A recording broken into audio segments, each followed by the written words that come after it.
If you've ever looked at your pictures, the photos that you take, and you thought, am I ever going to be able to figure this out? And you thought, I don't think I'm ever going to be good enough, and I'm never going to figure out this camera because it drives me crazy. There's so many exceptions, there's so many rules. So don't worry about those rules right now. Rules are made to be broken. They're a starting point, but I break them all the time. If you go through, look through my pictures, you'll see where I break rules constantly. But I break rules to make them look better, not just to be breaking the rule. Or you'll think, I'll never make money doing this. I want to tell you something honest. After 42 years of being a full-time photographer, I want to say, yes, you can. You can become a professional photographer, but maybe not in the way you're thinking at the moment. Yes, you can become a professional photographer. Yes, you can make money. You can make money all day long. Yes, your work can become consistent, but it won't happen through luck or definitely buying gear or just random inspiration. Most people think they can't become photographers. Why is that? Because they're comparing themselves to people who've been shooting for years. I've talked about this on a few of the videos. If you've been watching our videos since February 1st, it's all been leading up to this. It's going to be, one day it will be a series. Right now they're all free. But one day I do plan on making it a series. I've kind of covered everything from starting from beginning to now we're close to the end of how you can do it, all the problems that are going to be in your way, everything that goes along with it. You probably haven't heard anywhere else on YouTube. So if you know somebody looking to become a photographer, have them go back, start at February 1st on our videos and take a look through them and see, because they're going to hear things that they probably not heard anywhere else. It's all me. It's 42 years of what I've learned. I'm not teaching college. I'm just telling you guys what got me through 42 years. So back to what I was saying, you're comparing yourselves to people who have a team with them. You're comparing to guys who've been shooting for 20, 30, 40 years. They've got everything going for them. And when you get there, you've got you and you got your camera. If you're lucky, you've got somebody to pose for you. Now, if you're shooting away, you definitely need somebody to pose for you because you really need that help. My brain is trying to kind of train to talk about wedding photography because I've done it so much. So I'll try not to make everything I talk about go toward wedding photography, although it does apply. Same principles apply. And I know that I talk about wedding photography a little more than probably you guys want to get into wedding photography, but it's just habit for me. So you have to forgive me for that. But like I said, don't compare your work to people who've been shooting for so long. You compare apples to apples and oranges to oranges. A heart surgeon who's been doing heart surgery for 2 years is not going to have the same knowledge that a heart photographer at 42 is going to have. You know, that makes sense. So we can all comprehend that. That's pretty easy to understand. Well, this heart doctor got 42 years experience. This heart doctor has 2 years experience. I think I'm going to hire the guy with 42 years experience because that's kind of an important thing. Also, don't expect progression to come too fast. It will grow and it will come along, but it's not going to happen overnight. And don't think having a bad shoot every now and then means you will not have a career. Everybody has off days. That's why I say be very careful at weddings. I always have gone with a first photographer where you're second. And whenever you take over that first photographer role, you might want to hire a 20-year pro to maybe go with you for 1 or 2 just to make sure that you got everything covered. And then you can jump into hiring, somebody less that doesn't have as much knowledge on weddings. There I am talking about weddings again. I'm just trying to keep you safe around weddings because weddings can be great money, but they also have a lot of legalities that go along with it. You don't want to get sued over this and kind of stuff. So trying to protect you guys from all that. And don't assume confidence comes first, because you're going to get to a shoot, you're going to be nervous, you're going to, flailing around, I don't know what to do. Once you finish the shoot and you've done a good job, you can be like, all right, I'm the man. I did that. And it'll be like that. You'll kind of feel like that. You'll go from shaky and unconfident at the beginning, and by the end of the shoot, you'll be like, I'm the man, because you did all that. And it really makes you feel good because it's true. You did all that. All those good pictures came from you. And all your hard work and all your practice is paid off, and you can see it happening in front of your eyes. And people are willing to pay for that. Most photographers quit because they misread the struggle. There will be a struggle, but stay consistent and stay at it, and you'll get it. That's what you have to do. Now, what actually makes someone a professional photographer? Anybody can say I'm a professional photographer. I got a camera last week for my birthday. I got a professional camera. I must be a professional photographer. If I go buy a stethoscope somewhere, I'm not a professional doctor, so it don't really work that way. A pro is not the person with the best camera. I can't tell you how many times I've been at a wedding where there's been people with much better cameras than mine. Not the person with the most followers on YouTube or TikTok or wherever somebody happens to be. The only one I really know is YouTube because it's the one I use. And a pro is not the person with perfect pictures every time. They're consistent, but they're not perfect. A pro is reliable. A pro is consistent. You'll hear that word a lot. Pro is calm under pressure. And you have to stay calm under pressure, because if they see you get stressed out and start sweating and go, oh God, what am I going to do? That'll make them 10 times more nervous. You've got to learn to stay calm under pressure. You'll learn that with time.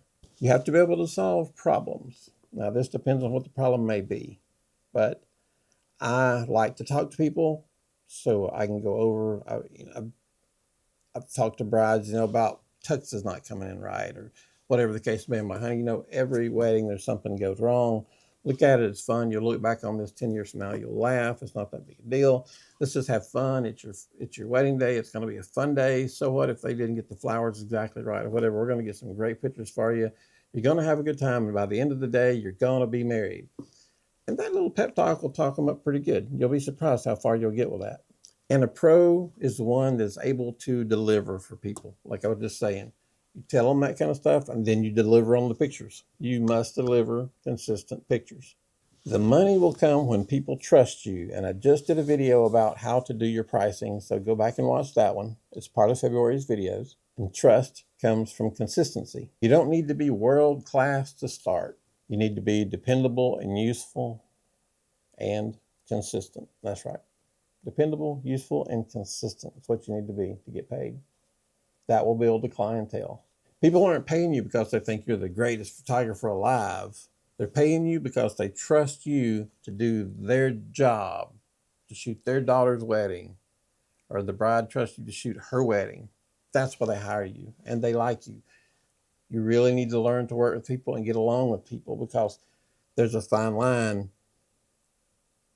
between, I've seen really good photographers who have really, I know in doctor shows they'll say he's got terrible bedside manner, he's a great doctor.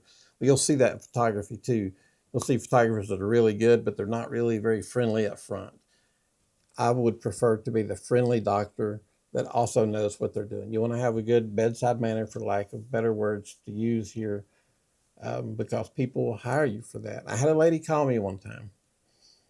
She was so frustrated. I called her, answered the phone. She said, how are you? I said, I'm great. How are you doing?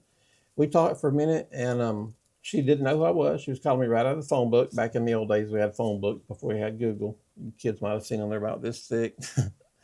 Anyway, she called me. I said, would you like to set up time to come see our work? She said, honey, I don't need to see your work. I said, well, you've never seen our work. I said, you've never seen anybody that has seen our work. You don't know me from the man on the moon. She said, listen, I've been on the phone with photographers all morning. You're the only one that has been nice to me all morning. Everybody else has been rude, obnoxious, or hasn't had time to talk to me. So I want you to photograph my wedding. So I booked her sight unseen. She had never seen one picture we took. But because I was nice to her on the phone, she booked her wedding with me. I'll never forget that. I thought it was crazy, but it worked out and she was happy. It's very, very important that you are nice and you communicate with your clients. Part 4, yes, your pictures can become consistent. You'll learn a style, and after a while, that style will become yours. Consistency comes from controlling light, background, subject, timing, a little bit of everything. Pros are not lucky more often. They know what to do when they see the light. They're not just getting lucky. Okay, they look at the light, and we've covered this in these past videos. I'm telling you, if you're looking into starting as a photographer, watch these February 2026 videos. They will help you in ways I don't think you'll hear some of this on any other YouTube channel than ours, because I'm just sitting here being honest at what got me through 42 years. The pro will solve problems faster.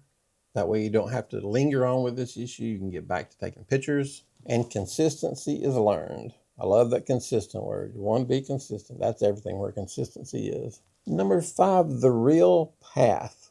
Repetition, photographing people, learning from mistakes. That's a huge one. I told you the other day, keep your old shots that you didn't like. because there's a volume of knowledge to learn from the pictures you did not get right. Did you get the lighting wrong? Did you get the posing wrong? Hang on to those pictures. Don't drag the ones you don't like to the trash. Keep them somewhere in a file so it's bad pictures. That way you can go back and look at them. Figure out what you did wrong. Don't do it again. Stay with photography long enough and practice with intention. If there's a certain area you have a problem with, whether it's low light or getting depth of field, practice that one situation over and over until you get good with it so you can become consistent. And you don't want to hide behind your gear. You don't want to bring out $10,000 camera and lights. Oh my God, look at all the equipment this guy's got. Because the best equipment in the world will not save you. They will not make your pictures 10% better than what I can do with this G9 Mark III crop sensor here. If you don't really know what you're doing, I can outdo it with a micro 4/3 sensor. Now, I'm downing you. I'm just saying after 42 years, the great gear will not save you. Emotional payoff. And this one's good. I covered this a little bit in a previous video too, so I'm testing you guys to make sure you're watching all these videos. But make sure that you listen to this because this is very important.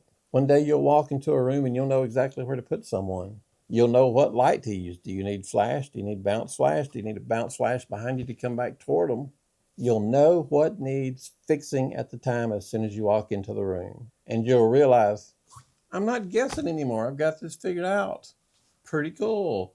Be proud of that. You have learned a lot. I remember the days when I was starting to be able to do that, when you can walk into a room and say, this is going to be a f4 shot at 1/60th of a second. We'll bounce off the ceiling. We're good to go. And you'll be very, very close the more you practice it. But it's a very good feeling knowing that you can do that. It's also a very powerful moment for your confidence, which will help build consistency, which will help build how you feel about yourself. You will have a lot of trust in yourself. You won't be questioning everything all the time. So yes, you can become a professional photographer. Yes, you can make money with your camera being a professional photographer. Your pictures can be consistently good. They must be consistently good. If they're not consistently good, don't try to charge people yet. If you don't have the consistency down, it's not time to go book a wedding. Maybe you can book some family portraits or so to do a little bit of learning on. Don't jump into a wedding or anything overly huge like that until you're consistently good with your camera and consistently good at getting pictures. I didn't say the best. I didn't say you were the very best in the world at getting the pictures. I'm saying you're consistently good at getting the right pose, consistently good at getting almost the right light. Everything doesn't have to be 100% perfect, because these people that are getting married are considering how the pictures they take look against how the pictures you're taking look. The pictures that you're taking look. It's kind of like when you go online and you're comparing your pictures to somebody with 25 years of experience. You see what I'm saying here? They're comparing themselves to you. You're comparing yourself to 25 years of people in a magazine or wherever. So it's all your perspective. But the real question is not, is it possible? The real question is, are you willing to stay at it long enough to become the photographer that you hope you can be? And that's it in a nutshell. Are you willing to put in that time? It's like baseball players. I love baseball. These guys, they go through high school, college, professional. They're practicing all the time. They don't just play during the season. They're practicing during the winter. They're trying to stay consistent. Now, they're maybe not trying to hit the most home runs than anybody, because some players aren't designed to hit home runs. I don't want to get too carried away on baseball, but some of the references can kind of be the same. If you're a batter and you're batting 300, you want to consistently bat 300, because it's really good in baseball. I know I've got people from all over the world watching, and some of you don't watch much baseball. That's fine. I understand it. But if you have any questions, let me know. But batting 300 in baseball is a good thing, and they practice to keep their average. If they're a 300 hitter, they want to hit 300 every year, batting average. So they practice to stay consistent. And that's what you have to do to be a professional photographer. You have to stay consistent, be reliable, be dependable, see the difference. Once you can see the difference and be consistent, you're ready to roll. And I'm just going to throw in a little extra here for you. If you guys are looking at doing weddings, before you go shoot your first wedding, contact the PPA. It's the Professional Photographers of America. Get insurance with them. It's like $30-something a month. Comes with a magazine. They have trade shows. and it'll give you, I believe it's called indemnity insurance, and you're covered for your wedding. That way, if the worst case scenario, something happens, say you had everything, say it was the most beautiful wedding you've ever shot, you're 3 years into it, you've got it on your camera and you've got it on your computer, you're so excited, you're inside eating a big meal over at Ruth Chris because you just rocked the wedding, you got it great, and somebody breaks into your car and steals your laptop and all your memory cards and everything, and now you got nothing. Call the PPA. I know it's disheartening to have to do that, but you have to cover yourself. I can get more into photography insurance later if you guys want me to. I don't want to bore you with it if you don't want to hear it, but it's very, very important that you have photography insurance, and the Professional Photographers of America are a great place. They're not crazy expensive. Like I said, it's like $30-something a month, and it comes with wedding insurance. That's incredible. Where are you going to get that? There's a $200 deductible if somebody goes bad, but if somebody's paid you $5,000 to do a wedding, it all gets stolen. You give the PPA $200, and you don't have to really worry about it other than, being upset that these people didn't get to see the beautiful pictures that you shot. But on the business end, there's a difference between the business end and the client end. And you hate to do that, but that's just part of life. You have to be insured because you never know what's going to happen.